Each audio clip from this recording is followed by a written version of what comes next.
Burundi Kiwugulu yasibwa talinawo wadde akambe weyatolosa ayina n'enkebete so ne bannyabo abantu bangi badde bambuuza tinakoma ku prison break Kiwugulu party 3 ne party 4 Kiwugulu yalaga wanga atolose nga amaze okutta commissioner wa makomera n'afulumira mu byambalo n'atolosa n'abasibe kakati Kiwugulu yabulirawa mu mpeemu ennaku ntono nnyo ngenda baleetera Kiwugulu party 4 eggwanga lyagendamu n'akomawo ate mu Uganda yakola mulimo ki n'olwokuba ye talikoowa kubba era biki bye yakola ate ng'akomyewo era yagenda mu maaso n'okubba Kiwugulu party 4 ajja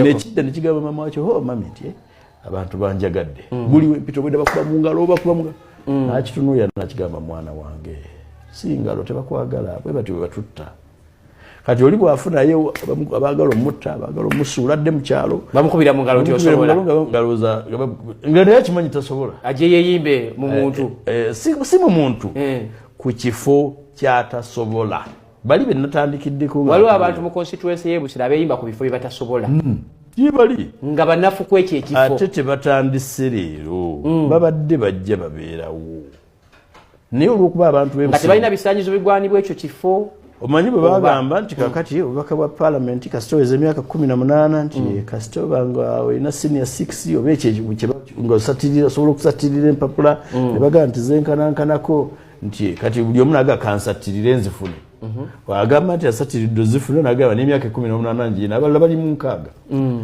abalala bakali bakwata ne mu mita yajo naye nabaga kati nina emyaka egyasalira nti otyo empapula zino zensatiridde zinteeka mu mpapula ezesalira kati nzija nsobola naye lwokuba Nabusiro be bali benkunnyonnyodde nti abo baavaawo nosanga omuntu ayogera ku walukaga basudde wekitiibwa ne bayita walukaga basudde wekitiibwa ki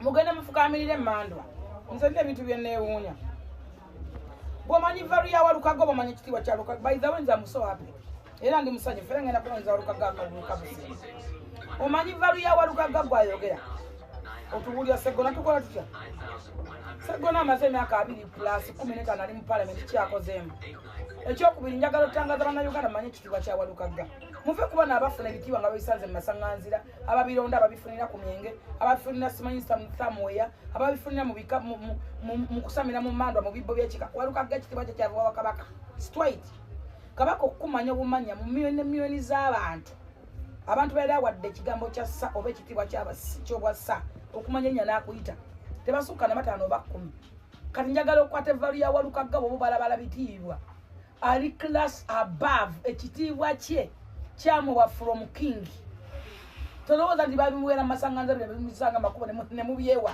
mbowa ekitiibwa ebintu ebyokutisatiisa abantu so ate n'ekirala abasajja baludde mu palamenti nga tebalina makulu nga tebatugasizza bawummuleko muleke n'abala basaavinge kera nze nebaza Bobi Wine okuba nga yawadde walukaga kaadi mulekerawo okweyita nga bebitiibwa nga temugasizza bantu oli mukoda asiri kozi ng'ovaako kona njala kikyogaba nze obukode bwosi bwenkanangako sibulabanga nako ononya n'omuntu kyakujjuukiryako wadde kalabba bandi ne kabula bawalukaga nabo kabalyeko nabo bakwatemu ensi bwetaaga nga bwolaba Kampala twagala balimu ezo bwe nnaalema okulondebwa wa NRM nja kulonda balimu ezo naye nga gyeko lukwago Segona bwawangula walukaga nkwongedde ennume y'ente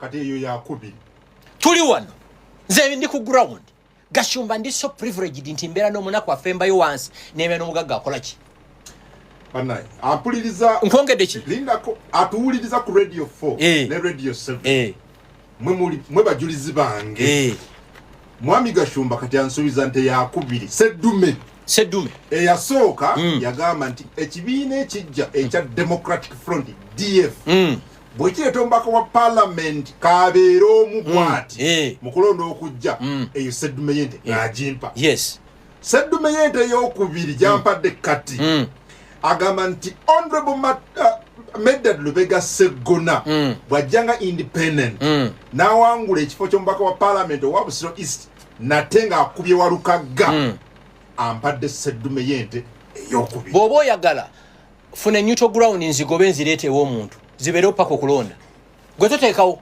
mbuuza lwaki ajja mukuba Walukagga alinga nga Kyagulanyi ayina brand. Yes. Kankubuuze Walukagga ne Segona ani asinga okumanyibwa mu Busiro? Simanyi. Ani asinga? Walukagga. Simubaka wona. No. Really? Walukagga ina advantage endala ey'okuyimba.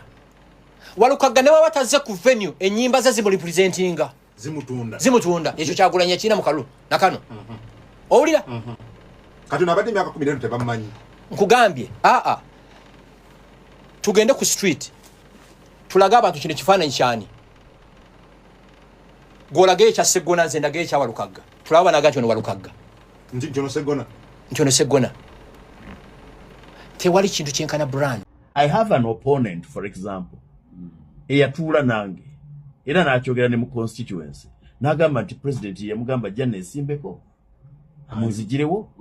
Yes, president nakimugamba nambuuza nti asobola obyogera nga ali awo nga simanyi oba asobola naye nze nsobola okubiddamu nga waali teyatuyita so bwe kiba nga kituufu nga yali talimba then mba nina bwenkanya ki I have information kubanga naye kirala tulowooza nti ame novice nti ndi mupya.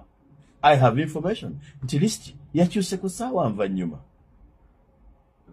amatu gange tegabeera mu bbanga. Eyali yakolwa akakiiko. Yes. Ani yakikyusizza?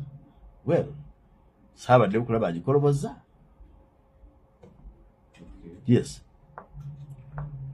Era indeed mwami Sebufu namulabyeko ku TV ng'agamba ng'ayogera ku contribution y'obukulembeze bw'ekibiina mu kutereza list eyo.